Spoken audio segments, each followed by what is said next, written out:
Hi, everyone. We're back with another episode of The Janelle Show, and I am so excited today because we are speaking with Kellie Daab. She is a highly sensitive CEO, and after working in the creative industry for her entire career, Kellie couldn't understand why she felt different from other entrepreneurs. Despite running a highly successful educational business, speaking on dozens of stages, and winning multiple awards, Kellie still felt like there was something wrong with her. She set out to determine why she felt overwhelmed and unfulfilled in business and life.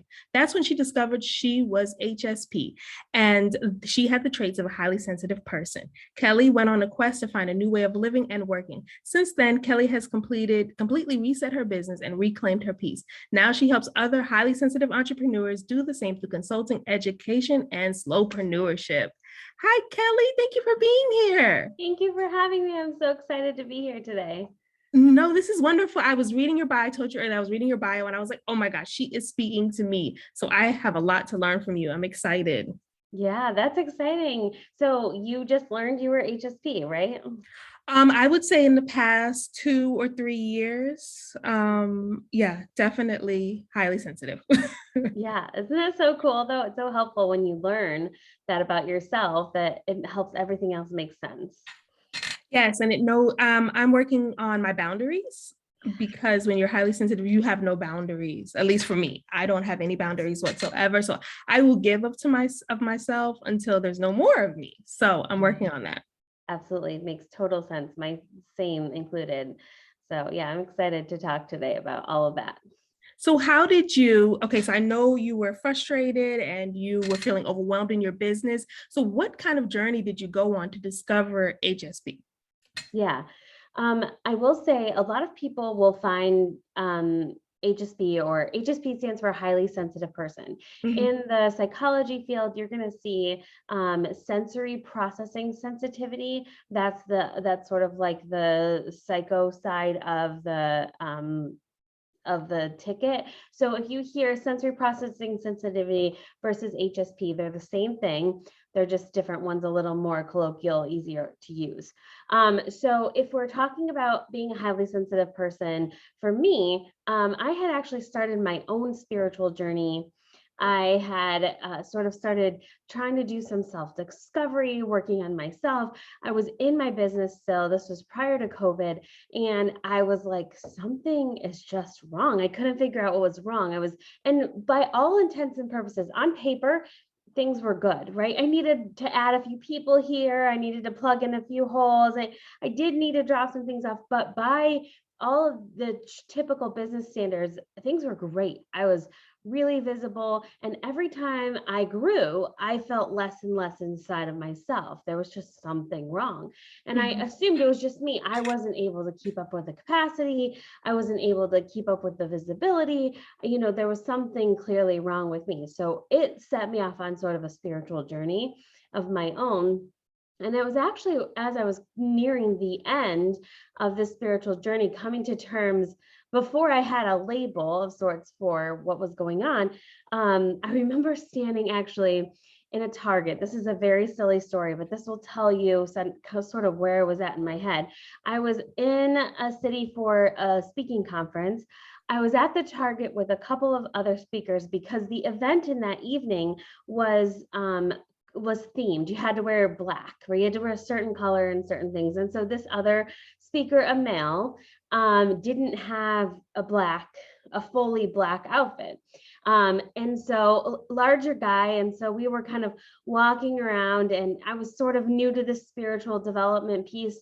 And I'm energetically feeling really stressed out. This is a Target. Target, we all know, is not known for their like really inclusive sizing, and especially on things like suit jackets, right? Mhm. So I'm like feeling around, and I'm feeling that this, like, I'm internally feeling there's something wrong with me. I was there for Starbucks. I didn't need it. I didn't need anything. And so I intuitively was like, you need to start shopping because his internal temperature is rising. And so I looked at my other friend and I said, I really think I'm an empathic person. I'm an empath. Like, I don't really know.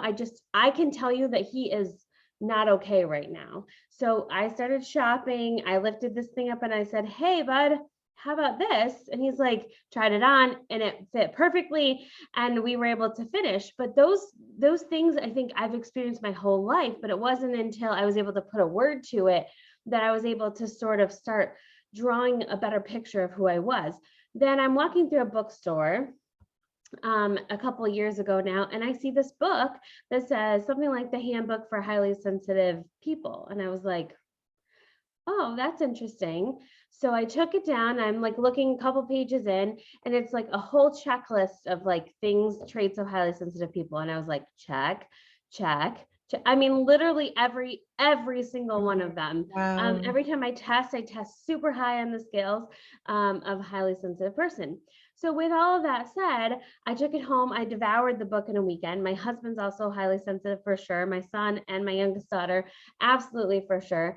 And it was unreal how much this impacted like how I lived, just the things I already did, my habits and patterns and all of those things. And so what I started doing was I started comparing and contrasting over time. And it wasn't like that day, but like, how did this impact my business? Mhm. Like, okay, wait a minute, if I'm doing these things in reality because of being highly sensitive, because my brain just works differently, then how is this showing up in my business? So as I started to compare and contrast, I started writing some things down of like, what are these traits? And so then after I did that, I started sending these hundreds of clients that I had worked with over the last 5 years. I just started sending this to them and saying, can you look at these things and tell me? Now, I worked in the creative industry. So in the creative industry, like I'd say 50 to 60% of creative entrepreneurs are highly sensitive. They just don't know it, Right. right? They don't have a label for it. They know it. We talk about the same 10 things over and over again that really indicate highly sensitive entrepreneurs. So Mhm. I put this list together and I started sending it to my clients. And wouldn't you know, 80% of my clients were also HSP. And I was like, wait a minute. Okay, so I'm already attracting these clients. I'm already working with these people because they see this in me. They like my marketing style. And I could tell by the way I sort of disagreed with so much of like general hustle culture. That's a really good way to just generalize it, that I was doing things differently, needed to do them differently, wanted things to be different in the world. And so that's why I felt that struggle sort of, like because there was a way and I what didn't fit in that way. And so that really is how I got to where I am. And that's how I sort of restructured. I completely reset everything. I just knocked it all down. I literally just deleted 10,000 plus subscribers. I deleted all 5,000 followers, and I literally started completely from scratch. I deleted all of my coursework, all of my programs, and started completely from scratch, and reset the business to match my sensitivities and to match the sensitivities and to attract the kind of clients that don't need all of that other hustle culture vibe and content and all of that stuff. I just reset completely. So that's really how I ended up here today. And my ultimate goal is just to like tell people like, hey, you can do it different. Like it's okay to be sensitive in business and in life in general. So I love that. What a story. Thank you so much, Kelly. I'd love to know what you said there were 10 key factors for a highly sensitive person. So somebody's listening to this, they're like, how do I know if I'm highly sensitive or not? What are Yeah, the factors? I'll give you four simple ones. These come from the book The Highly Sensitive Person by Elaine Aron. And to use as an acronym, it's not the best acronym, I'll give you that, but it really explains it. The acronym is DOES. It is depth of processing. So you think very deeply. You could even be an overthinker. It might take you longer to process ideas, or you might process something quickly but it never ends. You're the person taking a shower thinking of the thing you should have said 40 years ago to that guy who said the mean thing. Okay, like depth of processing. O is overstimulation. So you're very easily overstimulation or overly stimulated by your environment, or you're overstimulated by the things that you're working on. Any kind of external stimuli causes your nervous system to respond much more quickly and easily. The third is empathic. So E stands for empathic or intuitive, right? So you're highly empathic. What empathic means in some cases, you can lean, the pendulum very much swings on this topic, but it really is about being able to like understand another person's emotions in an environment with them. You're near them and you can understand what's happening, how they're feeling, and you pick up on that very easily. How you pick up on it is going to be 100% dependent on you. I think empaths, can feel other people's emotions in their body, but they can also perceive them and make a decision based on what they perceive as well.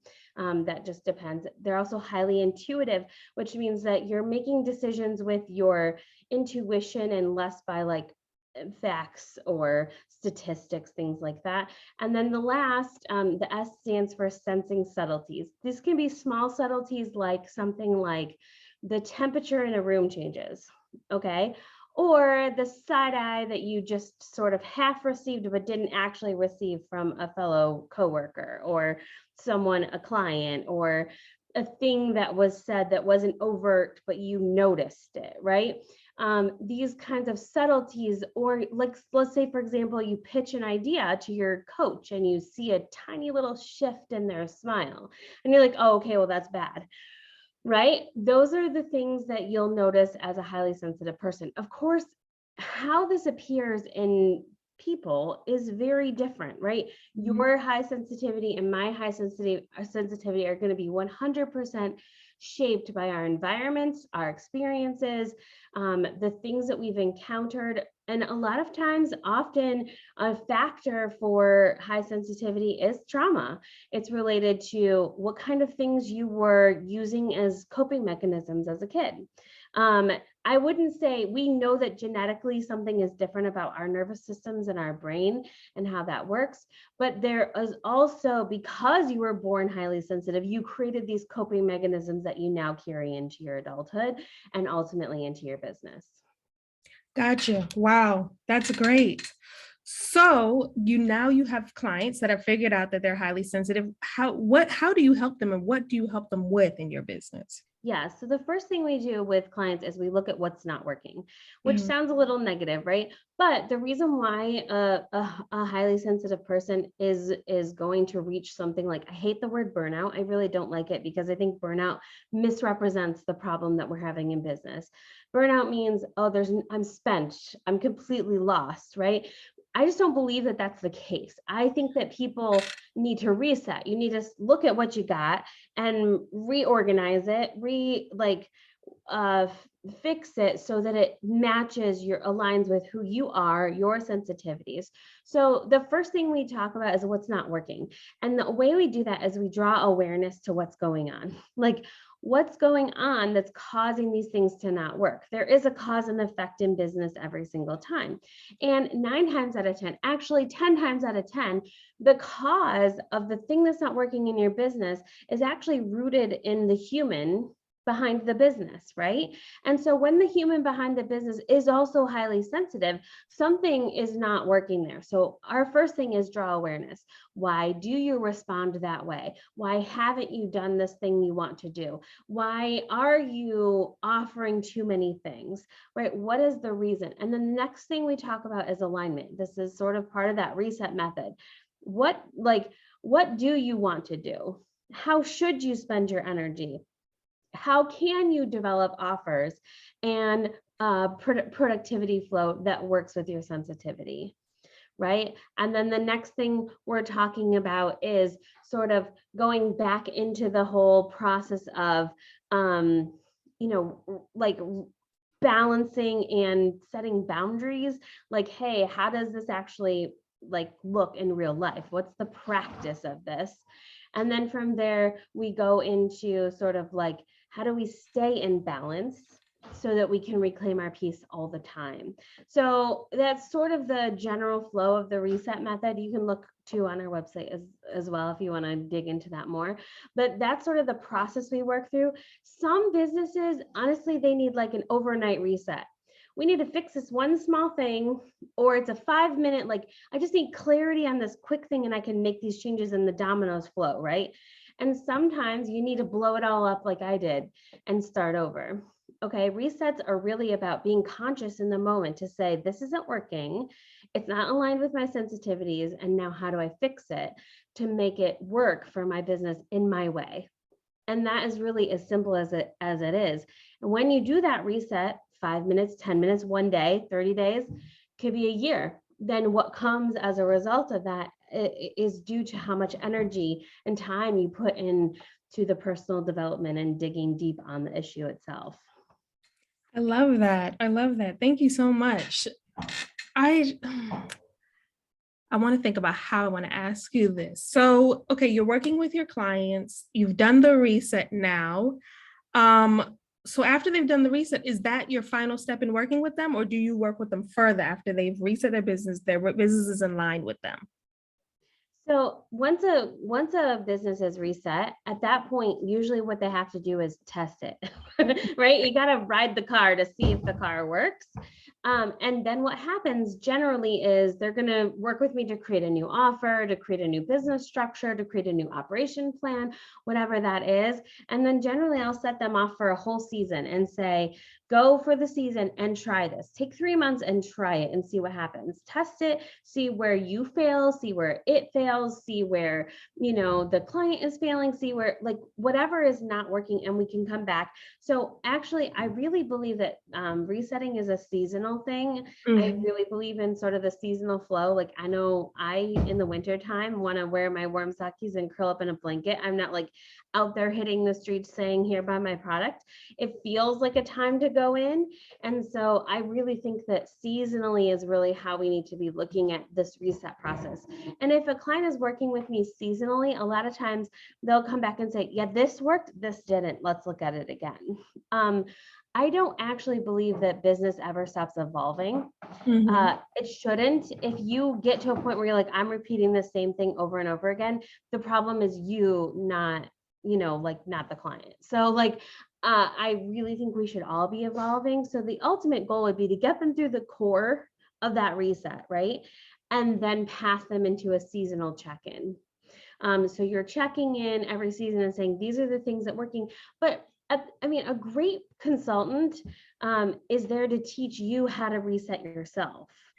Right. So I'm the best if you don't have to work with me anymore. I know that sounds crazy. Right. But if I can show you and teach you how to become sustainable on your own, then I did my job. And my job is to help another business reset and get them to that point.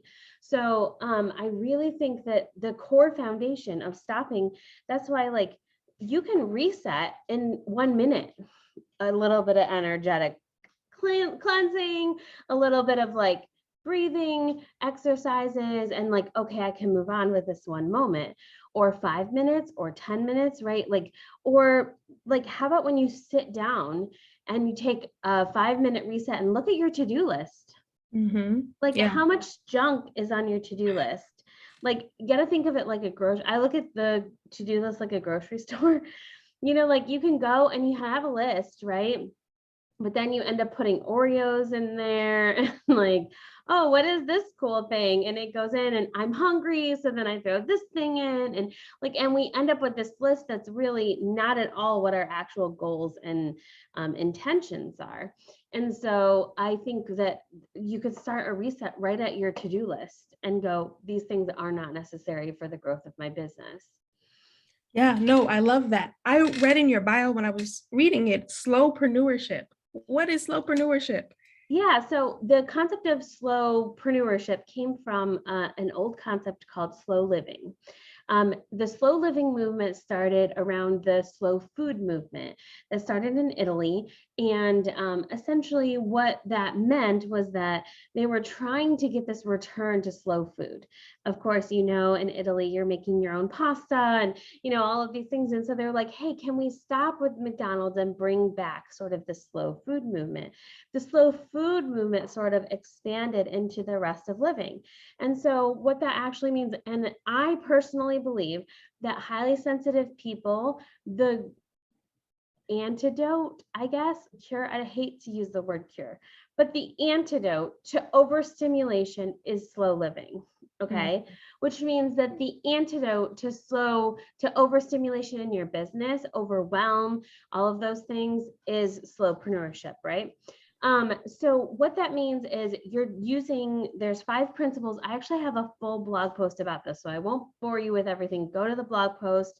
But there are 5 principles of slow living, essentially, that allow you to take things slower, more consciously, with intention. So you're thinking about every action that you take instead of just doing something. Does it have long-term benefits? Is it sustainable?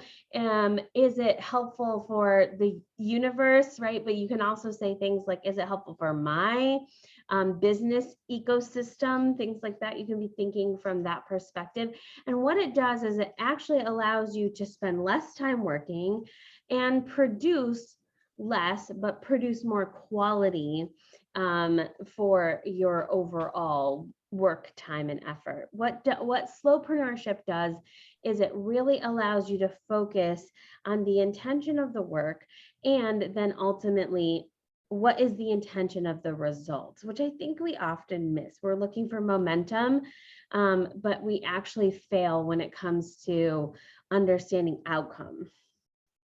Got you. Wow, that's great. I love it. And I do remember the slow eating movement. I do remember that. I would love to ask you for one piece of advice. So somebody's listening, they're HSP, they want to hire you, they're just not ready yet. What is one thing that they can do to kind of change what they're going through right now? Listen to yourself. Period. End of story. I think the thing about highly sensitive people is because we have such highly attuned nervous systems and we can sense subtleties so easily, it is very easy for us to attach energy leeches to our lives. Brain leeches, like, okay, I'm not just talking about humans, right, which we think of as like those energy suckers. I'm talking about concepts, ideas, things that you attracted, lies that you tell yourself, or stories that you've made up about what success looks like, or even the things that you have created in your business that you now feel like you have to maintain.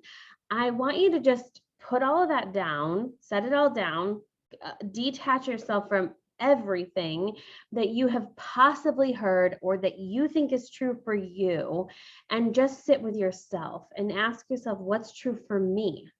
What works for me? What do I need, right? The best thing I ever did for my business was take care of myself first. And I don't just mean nails and toes and, reading books in the sunshine and all that is good. I'm not saying that's bad. What I'm saying is I learned how to take care of my needs at a soul level.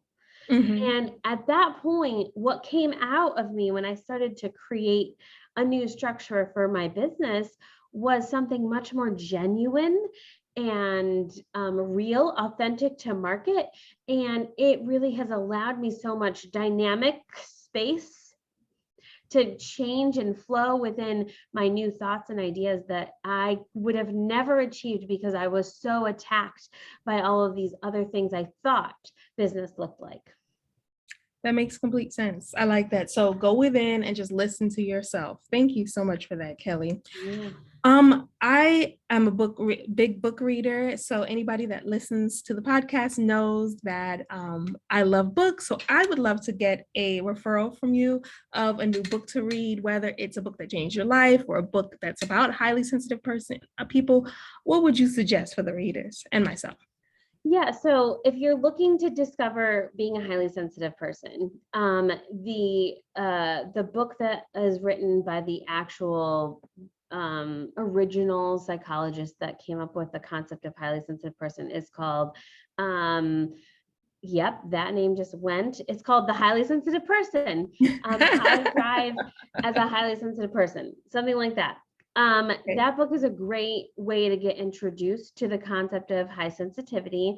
But the book that changed my life, and the book that will forever and ever be something that I go back to, it's one of those things that's written all over, is the book The Power of Intention by Wayne Dyer. It completely changed my life. It set me on the path to understanding why I do the things I do, how I do them, and it really gave myself permission to focus on what my intentions were and what I wanted to create in the world. And that was really the thing that opened my eyes to understanding myself on a deeper level. I love that. Thank you so much. Yeah, I definitely love Wayne's books. So in wrapping this up with you, I would love to know where people can contact you, what website they should go to, your social media. Where can we reach out to you, please, Kellie? Yeah, you can find me right on my website, kelliedaab.com. It's very easy to find, or you can also find me on Instagram at the Highly Sensitive CEO. We keep it pretty simple. Great way to contact us. You can read all of our blog content and everything right there. If you're looking at more high touch community, you want to get connected. We have a community called the Reset Center, which is a self-led community for highly sensitive CEOs.